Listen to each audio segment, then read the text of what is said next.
Dan Dan की एक और वीडियो में आप सभी का स्वागत है, जहाँ पे हम लोग आज काइजू आर्क के बारे में बात करेंगे। So let's begin this video. कहानी वहीं से शुरू होती है जहाँ पे हमने छोड़ा था। मोमो का घर अब पूरी तरह रिपेयर हो चुका है एंड अपनी ग्रैंड माँ अपनी ग्रेटिट्यूड दिखाती है मिस्टर मैंटिस श्रिम्प को और लुड्रेस को, जहाँ पे पास में ओकारुन मोमो से कहता है कि अच्छा हुआ तेरा घर ठीक हो गया और कहीं ना कहीं ये मेरे घर जैसा ही है, तो ये अगर डिस्ट्रॉयड रहेगा, टूटा फूटा रहेगा तो मुझे थोड़ी अच्छा लगेगा। एंड फिर सब लोग वहां से चले जाते हैं, जहाँ पे दूसरी तरफ जीजी और उसके पेरेंट्स आए होते हैं मोमो के घर को ठीक करने, पर वो तो पहले ही रिपेयर हो चुका है। और मोमो आके बोलती है कि उन लोगों को थोड़ा धीरे बोलने को वो बोलती है क्योंकि उनकी ग्रैंडमा भी सो रही है।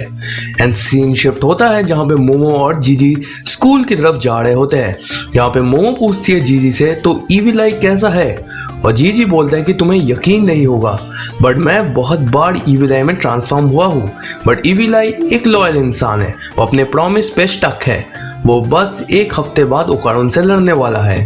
और फिर वो स्कूल पहुंचते हैं और सारी लड़कियां फिदा है जीजी पे। पर फिर एक लड़की जीजी को एक ड्रिंक ऑफर करती है एंड मोमो के कुछ बोलने से पहले ही जीजी ईविल आई में ट्रांसफॉर्म हो जाता है। और मोमो किसी तरह उसे कवर अप कर देती है सारी चीज़ों को एंड अपना ईविल आई लोगों को फुटबॉल देखता है और वो फुटबॉल की तरफ चला भी जाता है खेलने। Evil eye wants to be Messi. But फिर मोमो और ईविल आई क्लास कर रहे होते हैं एंड ईविल आई बोल रहा है कि सबको मैं खत्म कर दूंगा, पर मोमो किसी तरह चीज़ों को कवर अप कर रही है। और फिर मोमो और ईविल आई खाना खा रहे होते हैं और देखो इस जानवर को कैसे खा रहा है खाना। एंड मोमो उसके दोस्तों के साथ इसी के बारे में बात कर रहे हैं, मतलब जीजी सडनली ऐसा क्या हो गया एंड ऑल, बट सडनली उनकी कन्वर्सेशन में गोल्डन बॉल की बात आती है एंड मोमो पूछती है इसके बारे में, तो उसकी फ्रेंड बोलती है कि एक स्पिरिट है जो घूमती रहती है एक गोल्डन बॉल के साथ। और सीन शिफ्ट होता है जहाँ पे एक बंदा ओकारुन से बात कर रहा होता है एंड वो पूछता है कि क्या टेक्निक तो यूज कर रहा है इन लड़कियों को पटाने में, और ये तो बहुत अजीब बात है, तू दिखता तो कमजोर सा है और फिर भी तूने मोमो को तो पटाया बट आयडा को भी तूने पटा लिया, वाह जी वाह। एंड उसी टाइम मोमो आ जाती है बट वो उस बंदे को और ओकारुन को साथ में देखती है। मोमो बोलती है कि क्या तुम ओकारुन के दोस्त हो, वो बंदा बोलता है हाँ बोल तो सकते हो, बट फिर ओकारुन को वो बोलती है कि मुझे तुम्हारे बॉल्स मिल गए हैं। मतलब कितना अजीब लगेगा भाई, कोई तुम्हारा दोस्त मतलब कोई भी हो तुम उसके सामने बोलोगे कि मुझे तुम्हारे बॉल्स मिल गए, कौन क्या ही सब लोग इमेजिन करेंगे। एंड ओकारुन मोमो को बाहर लेके चला जाता है एंड वो बंदे को भी जाना था कि ओकारुन का सीक्रेट क्या है, वो इतनी बंदियां पटा कैसे रहा है। यहाँ पे एक और लड़की आती है जो शायद ओकारुन के क्लास की मॉनिटर है, जो बोलती है ओकारुन को कि तुम्हें इस लड़की की बात जबरदस्ती नहीं सुननी चाहिए। एंड इस लड़की को लगता है कि मोमो ओकारुन के ऊपर दबाव क्रिएट करती है, विच इज नॉट ट्रू। और फिर क्लास मॉनिटर और मोमो की बहस होती है एंड अचानक से वो बंदा कुछ ये करता है, भाई तुझे मैं अब सीरियसली नहीं लूंगा। बट नेक्स्ट सीन में हम ओकारुन और मोमो को देखते हैं और थोड़ी मजाक मस्ती के बाद ये लोग ओकारुन के बॉल के बारे में बात करते हैं। मोमो सब कुछ ओकारुन को बोलती है एंड पीछे से वो बंदा भी ये सब सुन रहा होता है जिसे हमने पहले दिखा था।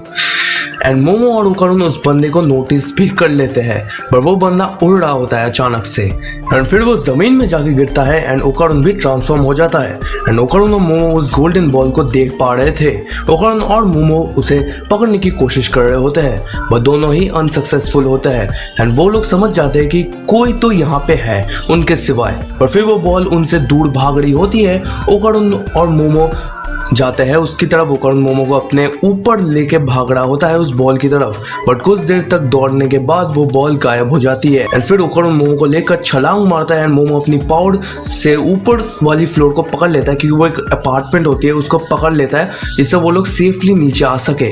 और फिर से उन पर एक और अटैक होता है एंड वो लोग दूर जाके गिरते हैं, बट हम उस लौंडे को भी देखते हैं जो गिर रहा होता है एंड मोमो अपनी पावर से उसे बचा लेती है। बट फिर वो लौंडा बोलता है कि शायद ये जो भी है ये बंदा या बंदी जो भी है वो रेट्रो रिफ्लेक्शन का इस्तेमाल कर रहा है या कर रही है, और हम लोगों को मिलके हम लोग 3 साइड से इस पे अटैक कर सकते हैं। एंड मोमो अपनी पावर से उस बॉल के पास आती है, वो भी उस रिफ्लेक्शन को देख पाती है एंड वो उसी एंटिटी को पकड़ लेती है अपनी पावर से। दूसरी तरफ ओकारुन फुल पावर का इस्तेमाल करके उस पर अटैक करता है, बट फिर मोमो और ओकारुन देखते हैं उस एंटिटी को जो एक काइजू होता है है। मोमो को ओकरुन का बॉल कहीं दिख नहीं रहा होता है तो वो लोग इन्वेस्टिगेट करने जाते हैं, पर वो जा ही रहे होते हैं, बट वो लोग देखते हैं वही काइजू अब बहुत बड़ा हो चुका है साइज में, एंड वो तीनों ही भागना शुरू करते हैं एंड वो काइजू भी उन पर अटैक कर रहा होता है। जहाँ पे नेक्स्ट सीन में हम लोग आयडा और जीजी को देखते हैं, पर तभी वो लोग मोमो को देखते हैं जो उनकी तरफ दौड़ते हुए आती है। वो बोलती है कि काइजू आ चुका है एंड जीजी और आयडा भी उससे देख के भागना शुरू कर देते हैं एंड अपना वही चश्मिश लौंडा तो काइजू के नीचे ही आने वाला था, बट सही मोमेंट में आयडा अपनी एक्रोबैटिक बालों से उसे बचा लेती है। जहाँ पे जीजी को बोला जाता है कि तुम इस लौंडे को लेकर यहाँ से चले जाओ और आयडा, ओकरुन और मोमो इस काइजू से लड़ेंगे। पहले आयडा अपनी बालों से कार्स को उठा के काइजू पे मारती है एंड मोमो भी ओकरुन के ऊपर रहकर अलग अलग अटैक्स कर रही होती है, बट काइजू पे कोई भी अटैक काम नहीं कर रहा है। जहाँ दूसरी तरफ जीजी उस लौंडे को लेके जा रहा होता है, जहाँ पे अब जो लौंडा है अपना, उसका पसीना जीजी पे गिरता है और वो पसीना क्या है, कोल्ड वाटर है। मतलब जीजी अब ईवी लाइव में ट्रांसफॉर्म हो चुका है एंड ईवी लाइव बन के ही वो कहीं चला जाता है। एक्चुअली वो ओकरुन से लड़ने गया होता है, वो ओकरुन को खोजने गया है क्योंकि उसे लड़ना है। दूसरी तरफ आयडा इंजर्ड हो चुके हैं और काइजू एक दूसरे अटैक करने ही वाला होता है, बट उससे पहले ही ओकरुन आयडा को बचा लेता है। बट ओकरुन अपनी फुल पावर्स का इस्तेमाल कर चुका है ऑलरेडी, मतलब अब वो ट्रांसफॉर्म नहीं हुआ, अब वो ह्यूमन फॉर्म में आ चुका है एंड अब आयडा इंजर्ड है, अनकॉन्शियस है, ओकरुन अपनी ह्यूमन फॉर्म में है एंड ये सब देख के मोमो अपने घर में ही इन दोनों को लेकर चली जाती है एंड ईवी लाइव भी और वो लौंडा भी आ जाता है। जहाँ पे वो लोग ईवी लाइव को बोल भी नहीं सकते कि इससे लड़ो, इस काइजू से लड़ो, क्योंकि प्रॉमिस है एंड ग्रैंडमा भी यहाँ पे नहीं है, वो भी बाहर कहीं गई है, तो अभी तो अपने बच्चा पार्टी को ही कुछ करना पड़ेगा। यहाँ पे ओकरुन कुछ नोटिस करता है एंड दूसरी तरफ वो काइजू वो अब मोमो के घर के पास भी आ रहा होता है एंड ओकरुन बोलता है कि ये नैनो स्किन है ना और इसी से हमने मोमो के घर को बनाया था, तो शायद हम इसका इस्तेमाल करके काइजू को हरा सकते हैं। ओकरुन बोलता है कि नैनो स्किन नैनो मशीन से बनते हैं एंड हम इसके इस्तेमाल से कुछ बना सकते हैं एंड वो बोलता है कि हमें इस घर को रीशेप करना होगा, बट ओकरुन को पता नहीं क्या बनाना है एंड वो लौंडा उठता है और बोलता है कि नैनो स्किन मतलब साईफाई चीज़ है और साईफाई की एक्सपर्टीज मेरे में है एंड इस लौंडे का भी नाम रिवील होता है जिसका नाम है सकाडा किंटा, जिसे मैं सकाडा बोलूँगा। वो विजुअलाइज करता है एंड कुछ ही टाइम में वो घर ट्रांसफॉर्म हो जाता है एक मैकेनिकल बुद्ध स्टैचू में, जिसमें सब के पास एक एक कंट्रोल आ चुका है। और ये सीन देख के मुझे लिटरली पावर रेंजर्स की याद आ गई। वो पावर रेंजर्स एक साथ आके मेगाजॉर्ड बनाते थे और वो दुश्मन से लड़ते थे, वो भी साइज में बड़ा था, वो भी काइजू के साइज से बड़ा था, वो दोनों लड़ते थे। मुझे बिल्कुल यही वाली फील आ रही थी जब मैं इस फाइट को देख रहा होता हूँ।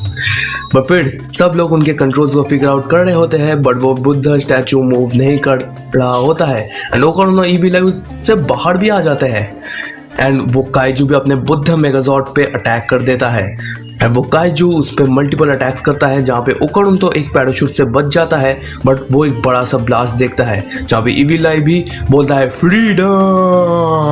भाई तो एडन ये नहीं है भाई, फ्रीडम फ्रीडम करे जा रहा है एंड दूसरी तरफ वो काइजू अपने बुद्ध मेगाजॉर्ड पे भारी पड़ रहा होता है, बट अब बुद्ध मेगाजॉर्ड उठता है और उस काइजू को फेंक देता है एंड फिर से अपना मेगाजॉर्ड और ट्रांसफॉर्म हो जाता है और ये क्या बन जाता है, ये इसे तो अब मैं मेगाजॉर्ड ही बोलूँगा।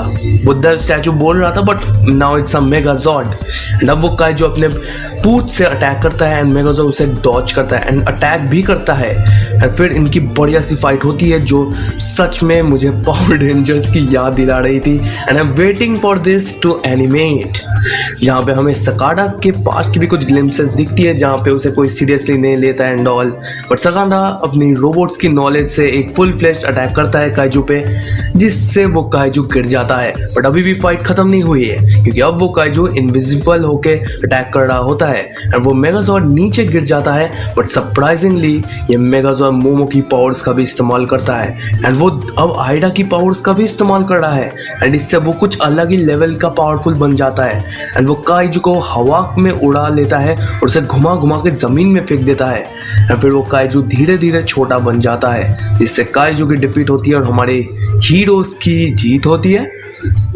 बट फिर वो लोग नॉर्मल वर्ल्ड में आ जाते हैं। तुम्हें पता है कि कोई भी एलियन या कोई भी स्पिरिट अगर अटैक करता है तो वो एक बैरियर बना लेता है जिससे कोई उन्हें देख ना पाए। एंड मोमो जल्दी से अपनी विजुअलाइजेशन पावर से उस मेगाजॉर्ड को वापस से अपने घर में ट्रांसफॉर्म कर देती है। एंड दूसरी तरफ ओकारुन और जीजी उस काइजू को लेके आते हैं, उस छोटे से काइजू को। बट इन सब की डिफरेंट बातचीत हो रही होती है। ओकारुन उस काइजू को देख रहा होता है, बट ओकारुन को उस काइजू के अंदर कोई महसूस होता है। बट ओकारुन एक जिपर को देखता है और वो उसे जब भी खींचता है वो देखता है उसके अंदर एक लड़की होती है जो आके ही ओकारुन को किस कर लेती है।